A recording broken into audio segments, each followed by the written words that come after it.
Zeus intervenes in the life of Bios and arranges the wedding of Bios to Thetis, the lovely sea goddess. Zeus doesn't want anything to go wrong during the marriage ceremony and the party as well. Therefore, he refuses to invite Ares, the personification to strife and dissonance, to the wedding. She of course shows up anyway, according to her nature, and roll an apple with inscription to the fairest of all the goddesses into the wedding party. The three goddesses, Hera, Athena, and Aphrodite, each decides this prize.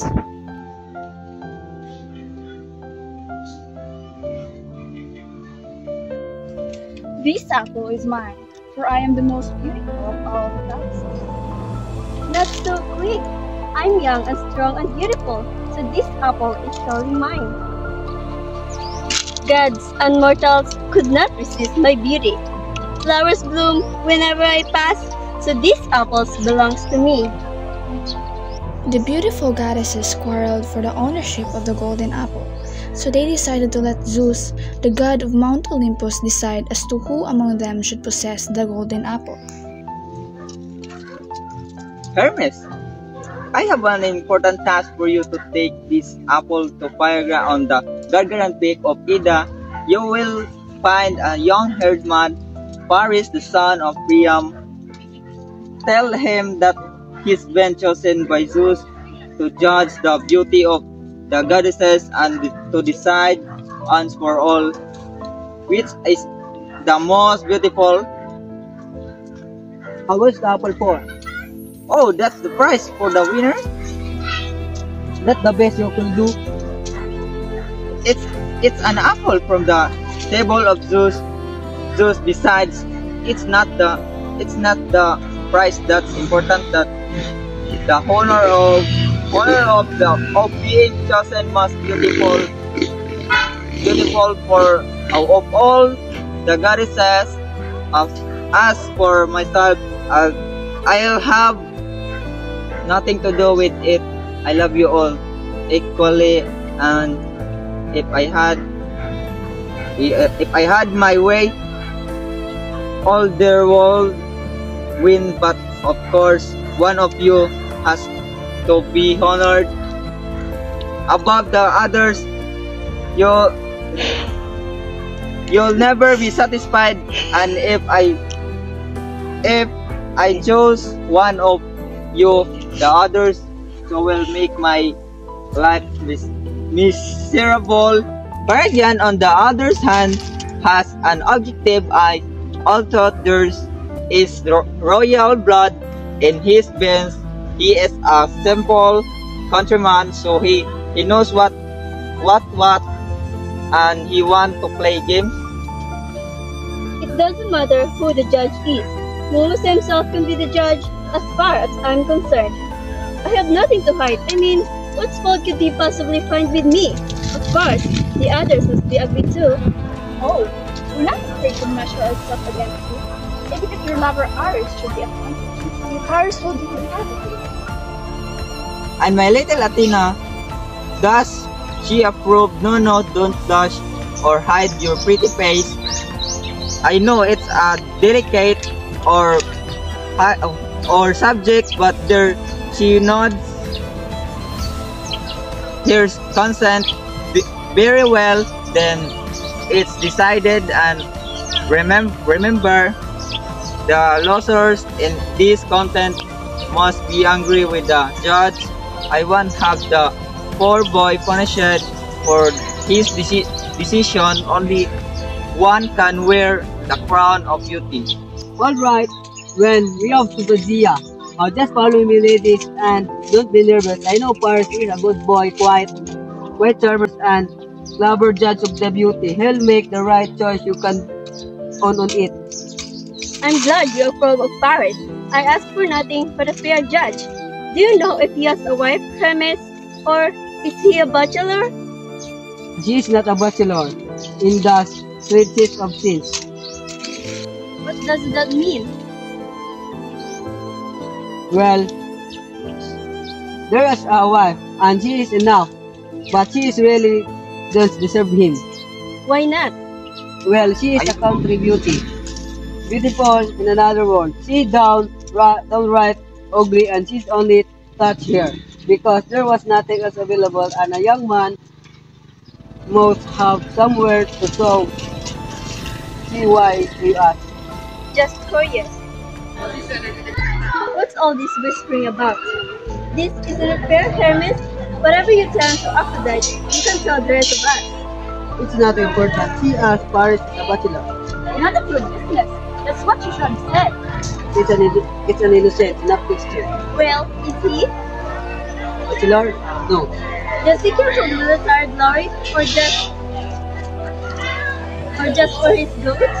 Well, I don't really know, but she's a young man, so I could assume she is dream is a station on the battlefield. There you see. I didn't complain when you whispered to her. How much farther? We're almost over Padilla now. There's is Ada.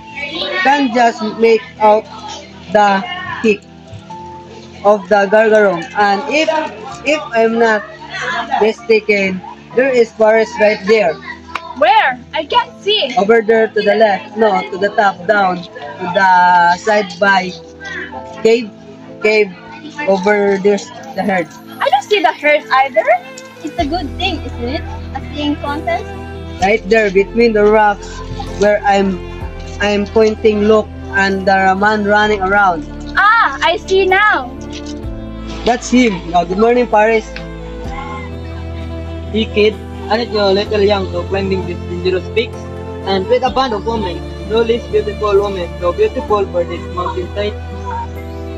This woman, good Paris, are the goddess Hera, Athena, and Aphrodite. I am Hermes, the messenger of mighty Zeus. He is choosing you to judge the beauty of these three, and the price is this apple. An apple? Yes. I know, but it's very nice apple, and there's an expression that have look. For the first one. Just give the apple to the fairest of the three. That's it. Call this be simple.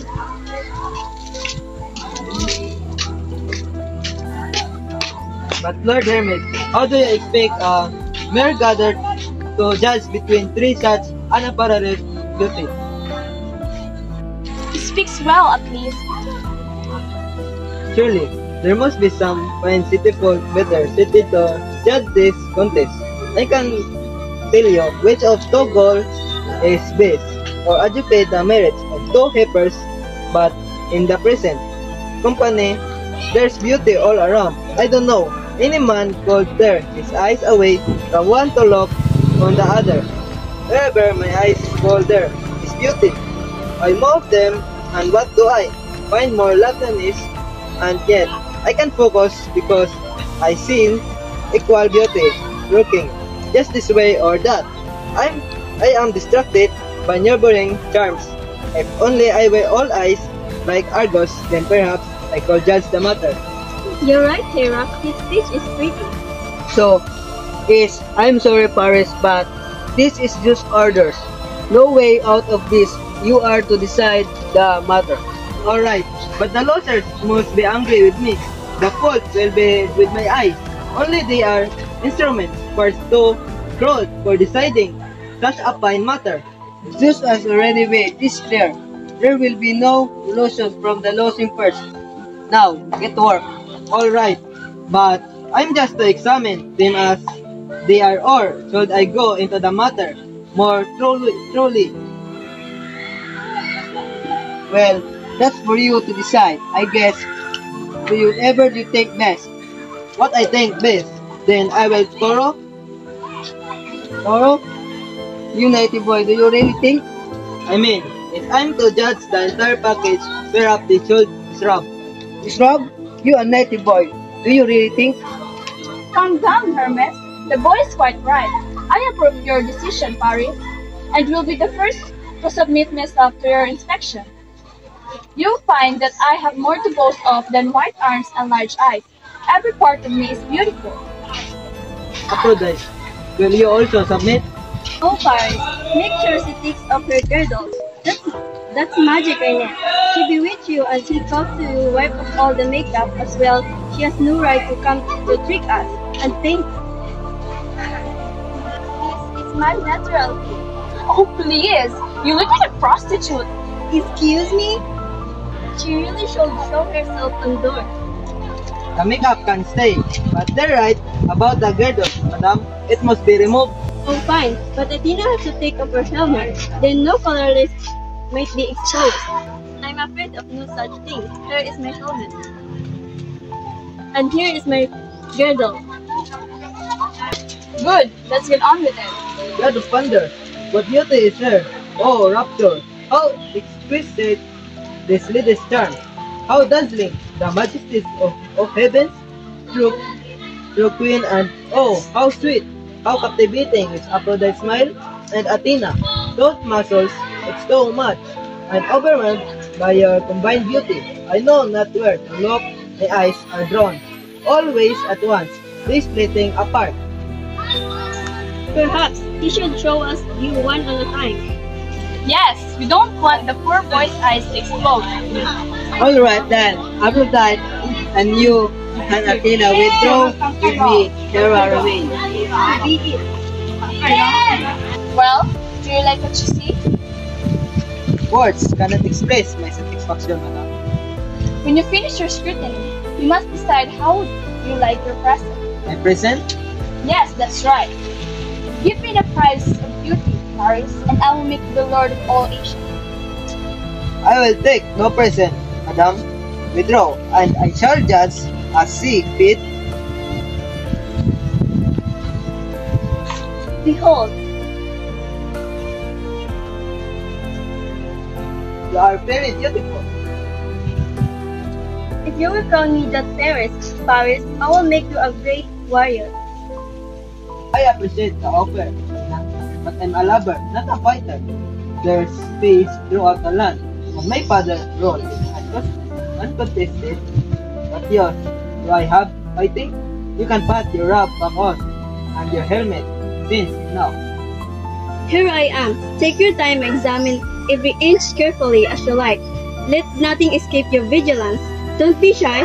Put your hands here. There's now. That's better, isn't it? You're a handsome boy, Paris. I had eye on you in a long time. You must be a fairest youth in all the Persia. It's such a pity that you're hidden away of rocks and crags. Your beauty is wasted on their goats. I like to waste you away and marry you to some Greek girl, an Argive or certain, or maybe a Spartan. If you like a girl with the little spank, Helen is a Spartan. Such a pretty girl, quite as pretty I am. As pretty as you. Oh yes, and such a lover of beauty. A quite certain, if she once caught your sight of you, she will give up everything to be with you. She will make a most devoted wife. But I'm already married. So is he?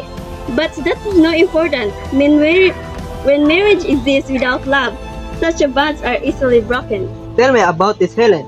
Well, she's a daughter of Leda, you know, the beauty Zane's revenge in grace of a swan. And what is she like?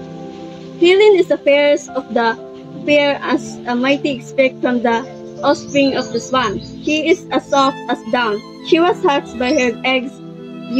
She's already had one war fought over here. After she was adopted by the sis and she was just a child then. Now she's grown up and she's married to Menelaus. But if you like, I will make you her wife. Won't Menelaus be angry? Don't worry about the details, child. I protect you. I don't want to cause any problem. No problem at all. I will arrange to have you a set of our grace on a little vacation. When you get to Sparta, Helen won't be able to resist your charms. But will she really leave her husband and cross the seas with a complete stranger, a gathered? Trust me, I have a beautiful children, love and desire. They shall be your guidance. I don't know how this will end, but I feel like I'm in love with Helen already. I can see her in my mind on our homeward journey from Sparta. Her hand wrapped in mine as we stare across the sea. Wait, don't fall in love yet. You're still that little true mother of the economy, no matter most beautiful of the goddess. Eternal happiness, all you have to do is hand me that apple. Are you sure you won't forget me after I give you the prize? Shall I swear? No, your word is enough. You shall have the Helen of your wife. She will follow you and waste Troy and home, this I promise. Take the apple, it's yours. And Paris took Helen with her with the beauty that launched 1,000 ships. This is the reason of the war between the Greeks and the Trojans.